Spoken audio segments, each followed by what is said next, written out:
E aí, pessoal, tudo bem? Hoje estou aqui para gravar para vocês mais uma questão da resolução da nossa apostila de biologia para a revisão do Enem. E fique de olho nessa questão que ela é cheia de detalhes importantes.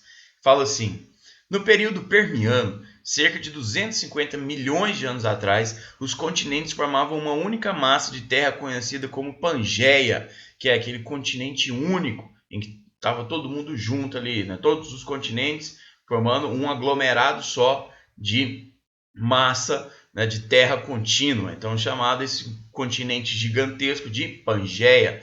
O lento e contínuo movimento das placas tectônicas resultou na separação das placas, de maneira que já no início do período terciário, cerca de 60 milhões de anos atrás, diversos continentes se encontravam separados uns dos outros. Ou seja, está falando aqui que a ação, né, das placas tectônicas, esses movimentos, esses terremotos que vão acontecendo ao longo dos milhões de anos, foram separando os continentes, tal como a gente vai ter hoje. Uma das consequências dessa separação foi a formação de diferentes regiões biogeográficas chamadas de biomas. Devido ao isolamento reprodutivo, as espécies em cada bioma diferenciaram dos processos evolutivos distintos. Novas espécies surgiram, outras se extinguiram, resultando na atual diversidade biológica do nosso planeta. A figura ilustra a deriva dos continentes e a sua posição durante um período de 250 milhões de anos. Então, a respeito da Pangeia, a deriva continental e a formação da biodiversidade, agora a gente pega as imagens dos mapas e vamos resolver os exercícios que são propostos aí para nós. Então vamos lá. Aqui a gente tem nessa imagem, que foi dada lá no Enem em 2009, a gente tem essa imagem mostrando para vocês aqui, ó, a Pangeia, né, os continentes todos juntos. Depois começou a ter uma divisão, né, que a gente em duas áreas maiores. E aí a gente tem finalmente aqui, há 60 milhões de anos atrás, os continentes como a gente já tem hoje, certo? Para ficar um pouco melhor e para eu poder passar um pouquinho desses detalhes para vocês, né, eu trouxe uma imagem mais fácil de compreender, né, mais colorida, para a gente fazer uma revisão simples. Então, o que a gente observa aqui? Primeiro, a gente tem aqui a Pangeia, né, que está colocada aqui. E nessa Pangeia, o que a gente observa em relação aos seres vivos, que é o que se quer dizer? Como aqui a gente tem uma massa territorial toda unida, a gente tinha um contato dos seres vivos, né, que podiam andar, né, se locomover entre os continentes, criando regiões em comum. Então, eram, né, espécies que antes viviam naquela região como um todo. Então, principalmente, né, de animais que se, né, locomoviam por todos os lados, mas também a gente tem de plantas, né, e vegetais. Então, a gente teria uma formação, né, mais uniforme das espécies, uma dispersão mais uniforme ali. Só que o que acontece? Com o passar do tempo, a ação das placas tectônicas, a gente teve uma divisão e uma separação desses continentes. Primeiramente, a gente teve aqui, ó, vou até passar uma linha, né, a divisão em dois megacontinentes, que a gente chamou o primeiro de Laurásia. Laurásia é o que seria o hemisfério norte primitivo, então é essa região aqui, ó, que compreende o norte da América, a América do Norte, né, os Estados Unidos, Canadá, o México. E a gente tem a Eurásia, ou seja, a Europa com a parte da Ásia, a Ásia a região norte da Ásia. Então chamou esse hemisfério norte primitivo de Laurásia. E o hemisfério sul primitivo de Gondwana, tá? Onde a gente tem aqui Brasil, né, América Latina como um todo, a região africana, que é a Índia, a Antártida e a Austrália. Então a gente teria aqui Gondwana, né, na região sul. E a gente tem hoje aí, como a gente já conhece o nosso planeta, né? Então o hemisfério norte-sul, hemisfério leste-oeste, né? Bem separadinho aí, vocês já conhecem bem, né? Fazendo aqui um desenho. Certo, pessoal? E o que isso implica nos seres vivos? Isso implica uma coisa, que à medida com que eu tenho a separação dos continentes, eu tenho agora, né, um isolamento geográfico, que é um isolamento que não permite mais que as espécies se cruzem. ou seja, que não tenha mais reprodução entre os indivíduos dessa espécie.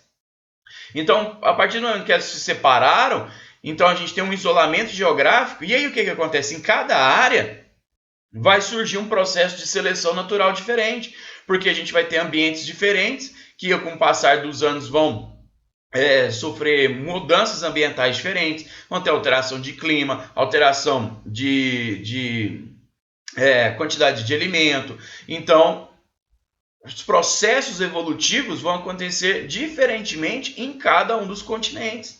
Não vai ser mais o mesmo. E também a gente não vai ter mais aquelas trocas genéticas. Então, se uma população que surgiu uma mutação que foi boa para ela, essa população que ficou no outro continente não vai receber esse gene, porque elas estão isoladas geograficamente. Com o passar do tempo, no processo de especiação, que estuda-se no capítulo de evolução, o que se entende?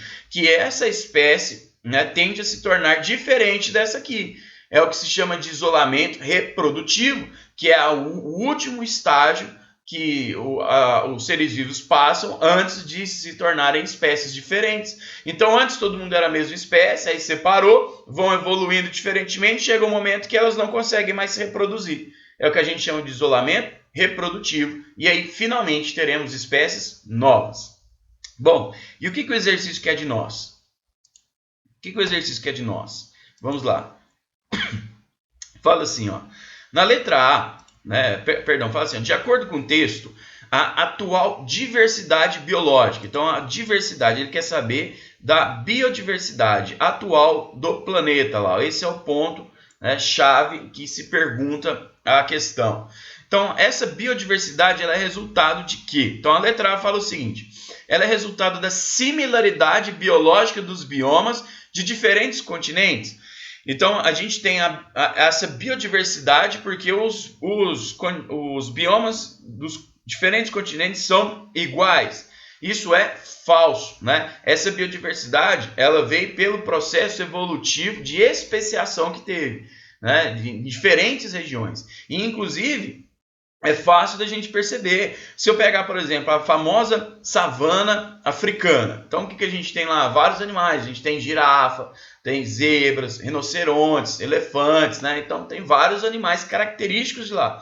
Quando eu comparo com a savana brasileira, que seria o bioma correspondente, que a gente chama de cerrado brasileiro, eu não tenho esses animais. Eu não tenho esses animais aqui e não tenho os animais do Brasil, não, a gente não encontra na África e nem os africanos do Brasil. Então, essa similaridade biológica dos biomas de diferentes continentes não tem essa similaridade biológica mais, certo? Ela foi perdida devido ao processo de especiação. Então, a letra A ela não pode ser a nossa resposta. Então, a gente já deixa ela como errada. A letra B fala que essa biodiversidade veio do cruzamento entre espécies de continentes que foram separados. Ou se os continentes foram separados, naquele processo de deriva genética, como que vai ter cruzamento entre espécies? Então não tem como, isso é errado. Tá? A letra C fala que essa biodiversidade veio do isolamento reprodutivo das espécies resultante da separação dos continentes. É isso mesmo.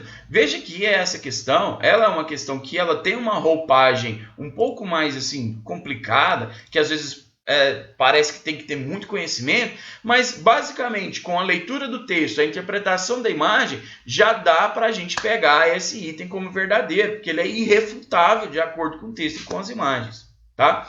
A letra D, o que está de errado nela? Fala assim, que essa biodiversidade ela é resultante da interação entre indivíduos de uma mesma espécie antes da separação dos continentes. Então, isso não é falso, porque depois que separou os continentes, mesmo que as espécies foram iguais, elas passaram pelo processo evolutivo de especiação. Falso, E a letra E fala que isso é responsável devido à taxa de extinções ter sido maior que a de especiação nos últimos 250 milhões de anos. Bom, se isso tivesse acontecido, a biodiversidade seria menor. A gente teria mais extinções, ou seja, morreriam mais espécies do que nasceram ou surgiram espécies. E a gente sabe que isso não é verdade. Os ancestrais comuns realmente foram extintos porque deram origem a novas espécies, mas sem esses ancestrais terem existido, não teríamos novas espécies. Então, é falso. Então, pessoal, a gente chega ao fim de mais uma questão. Espero que vocês estejam aproveitando essa revisão para o Enem. Um abraço a todos, espero vocês na questão de número 13. Até mais, pessoal!